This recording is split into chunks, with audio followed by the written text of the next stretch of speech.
Bismillahirrahmanirrahim. Assalamualaikum warahmatullahi wabarakatuh. Selamat pagi.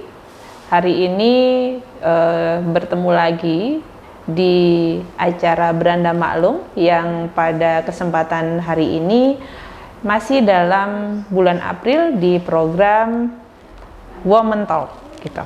Dan pada kesempatan hari ini, kegiatan hari ini adalah kegiatan yang merupakan kerjasama antara Puslit PPGA Universitas Maritim Raja Ali Haji dengan Visip Official Umrah. Pagi hari ini kita sudah bersama dengan Dr. Haji Abdul Malik MPD yang merupakan akademisi, dosen dari FKIP Umrah. Biasa dipanggil Tuk Malik, saya panggil Tuk Malik aja ya. Tuk ya. Selamat datang Tuk, terima kasih. Apa kabar Tuk, sehat? Alhamdulillah. Baik. Pada kesempatan hari ini, Women Talk di bulan April ini dalam rangka kita masih membahas mengenai perempuan Melayu dalam lintas sejarah. Jadi tuh ada kegiatan penulisan buku yang direncanakan akan dilaksanakan oleh teman-teman dari Puslit PPGA tuh terkait dengan perempuan Melayu dalam lintas sejarah. Nah, pada kesempatan pagi hari ini kami mau mengajak Tuk Malik bincang-bincang tentang perempuan Melayu di eranya yang kemudian pasti memiliki peran yang cukup besar dalam perkembangan sejarah kemelayuan terutama di Kepulauan Riau. Ada dua nama yang banyak kemudian saya temukan gitu ya. Yang pertama itu ada Engku Putri Raja Hamidah binti Raja Haji Fisabilillah. Mohon dikoreksi tuh kalau misalnya saya ada salah. Yang kemudian dari ceritanya memang sangat pemberani gitu ya.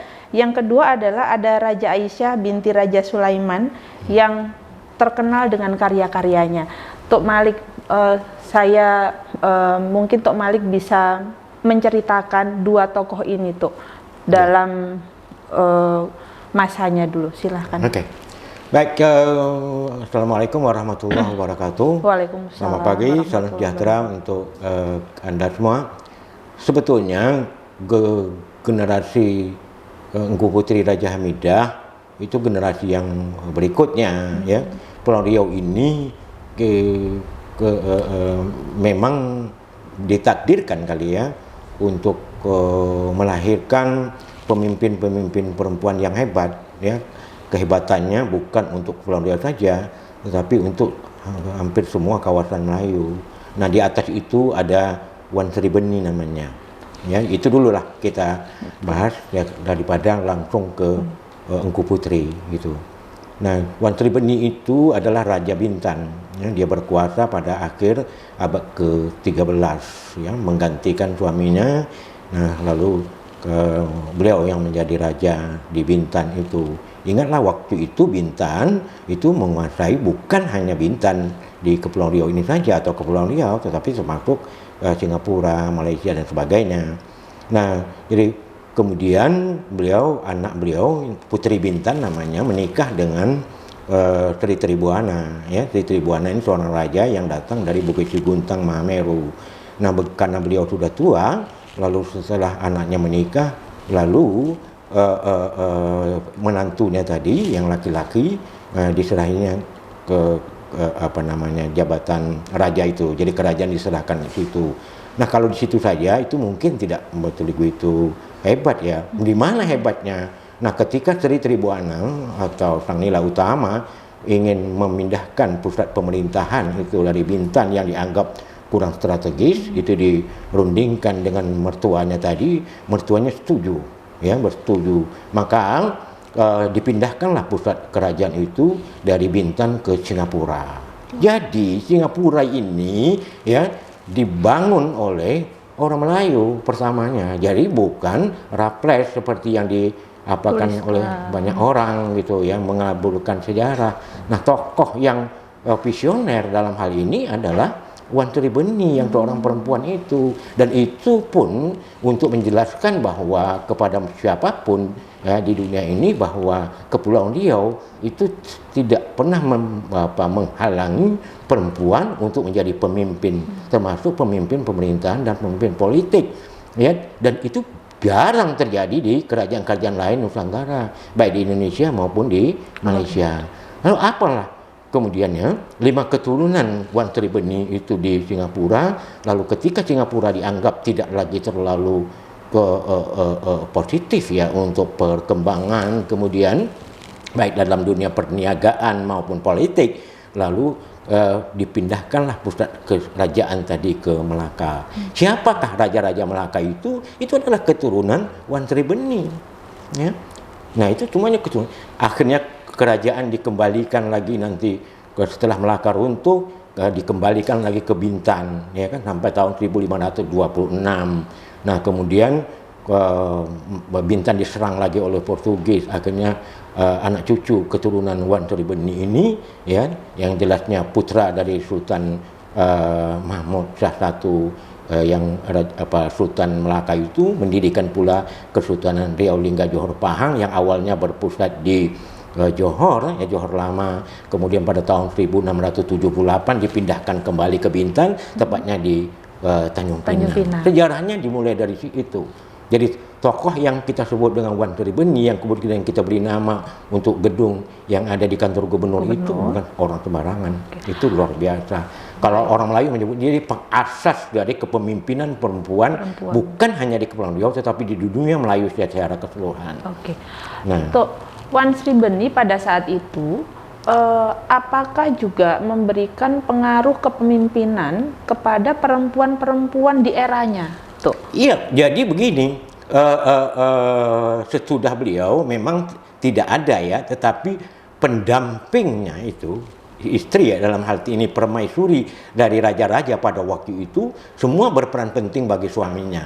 Jadi dia bukan hanya sekadar istri pendamping suami begitu saja, tetapi memberi kontribusi yang sangat besar kepada kepemimpinan suaminya, seperti nanti yang dialami oleh cucu-cucu kemudian seperti Engku Putri Raja Hamidah yang nanti kita akan bahas itu. Nah, yang hebatnya lagi itu ya, generasi anak cucunya yang kemudian itu adalah Tengku Tengah. Itu peristiwanya terjadi pada abad ke-18 ketika kerajaan atau Kesultanan Riau Lingga Johor dan Pahang dikacau orang karena Sultan Abdul Jalil Riayat Shah itu ya, bapak atau ayah dari Tengku Tengah, atau nama timbang-timbangannya Tengku Erang atau Tun Irang ya, yang dibuat novel sejarah oleh Datuk Rida Kaliamti itu. Nah, itu adalah tokoh ya yang menyebabkan terjadinya perbauran antara Melayu dan Bugis, ya, yang sebetulnya menandai persatuan Indonesia itu dengan sumpah setia Bugis dan Melayu itu. Nah, itu yang dapat meyakinkan pihak Bugis itu adalah seorang perempuan, ya. Siapa dia? Itulah Tengku Tengah atau Tun Irang tadi itu. Nah, beliaulah juga yang dapat mengembalikan marwah ke kerajaan pada waktu itu, ya, sehingga abangnya ya yang sangat kita kenal di sini, Sultan Sulaiman Badur Alam Shah I itu dilantik menjadi sultan. Nah, beliau tidak menjadi sultan, malah suaminya beliau menikah dengan Daeng Parani, ya, tidak menjadi sultan karena dan tidak menjadi yang di Pertuan Muda, karena Daeng Parani lebih memilih untuk menjadi panglima perang dibandingkan jadi pemimpin pemerintahan. Padahal dia kan suaminya itu adalah anak tertua dari Opu-Opu 5 bersaudara itu. Nah, yang paling menentukan itu adalah begini, ya, bahwa dengan upaya diplomasi yang dilakukan oleh Tun Irang, keluarganya dapat terangkat kembali, ya, pengacau kerajaan itu dapat dihalau dari bumi Riau Lingga Johor dan Pahang, dan kemudian beliau mempunyai anak, ya, seorang perempuan. Nah, ini jadi namanya Raja Maimunah. Nah, sejak itulah keturunan Melayu ini menggunakan gelar kebesaran namanya raja. Itu adalah perbauran dari Melayu dan Bugis. Bugisnya Daeng, nah, menikah dengan Tengku Melayu, maka anak-anaknya menjadi raja sampai hari ini, gelar raja itu. Jadi kalau di Kepulauan Riau kalau ada gelar raja, itu berarti mereka adalah keturunan Melayu dan Bugis. Nah, dipakai pertama kali oleh Raja Maimunah. Dan yang menarik adalah nanti sebentar Ibu ya, Raja Maimunah nanti dinikahkan dengan putra dari Tun Abbas. Tun Abbas itu adalah kakak atau abang dari Tun Irang itu sendiri. Nah, lalu anak cucu beliau inilah nanti yang menjadi penguasa, tidak di Indonesia. Kalau dulu kan karena kita masih sama gitu. Itu ada yang jadi temenggung. Temenggung itu orang nomor 4. Ada yang menjadi bendahara. Bendahara itu orang nomor 3. Bendahara pada waktu itu di Pahang. Kemudian temenggung pertamanya di Batam. Nah, kemudian pindah ke Singapura.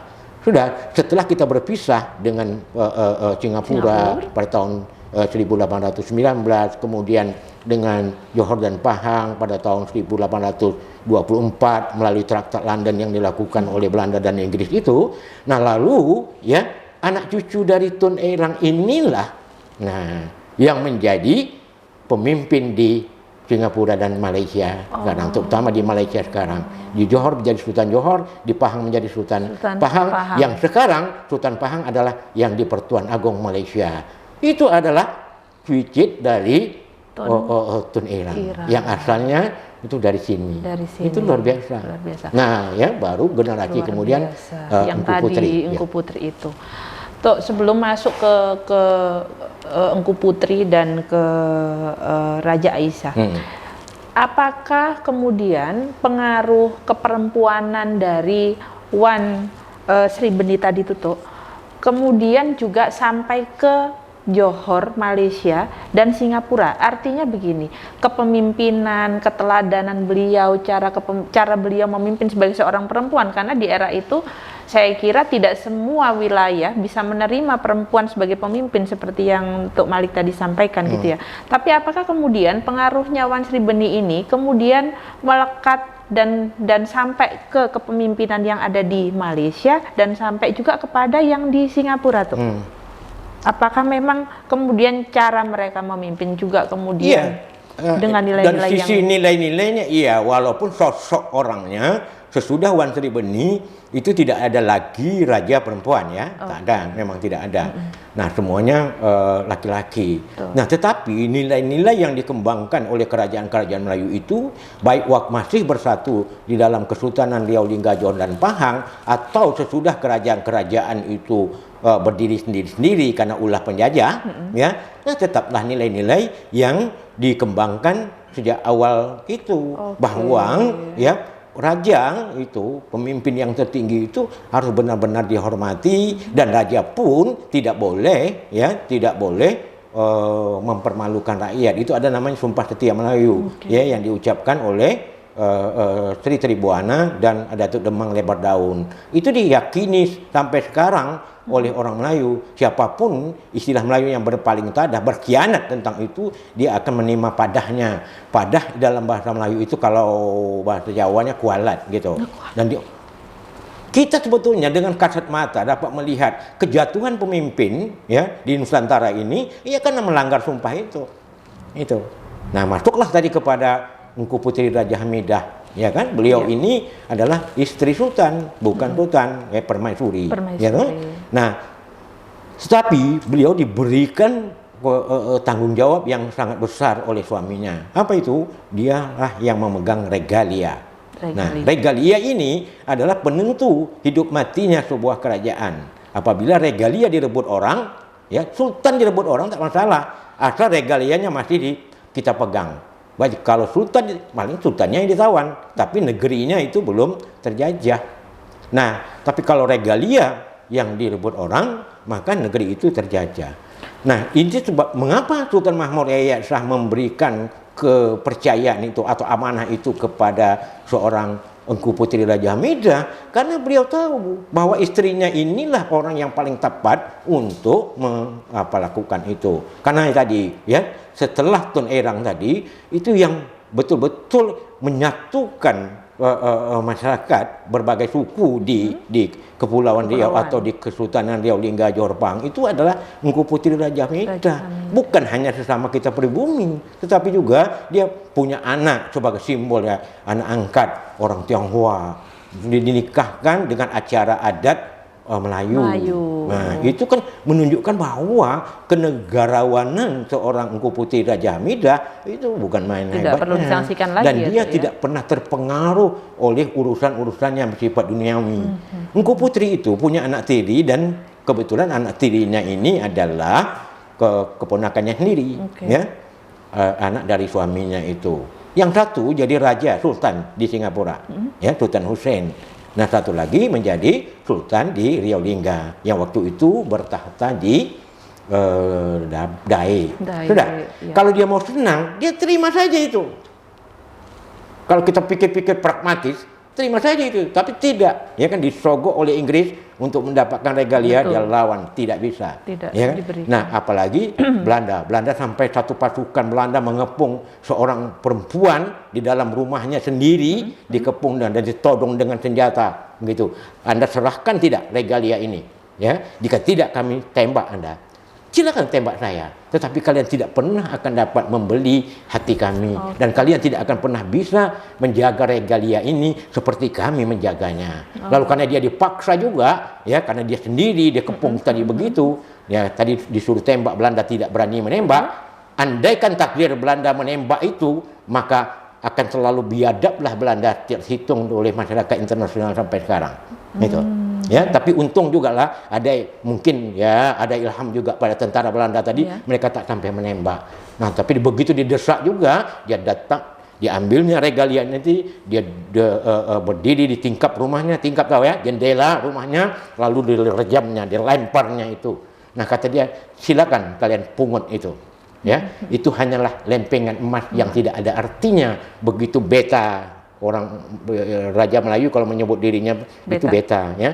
Beta lemparkan itu, maka dia tidak ada tuahnya lagi, tidak ada berkahnya hanya lagi. Itu hanya saja lempengan emas itu saja. Siapapun yang menggunakan itu tidak akan ada tuahnya ke depan, dan itu menandakan kejatuhan ya, yang kemudian itu luar biasa. Itu disitulah hebatnya Engku Putri. Baik. Sepertinya ada apa ya, keingintahuan dari kami semuanya, terutama yang mungkin generasi makin kesini nih, gitu ya, terkait regalia itu apa sih, Tok?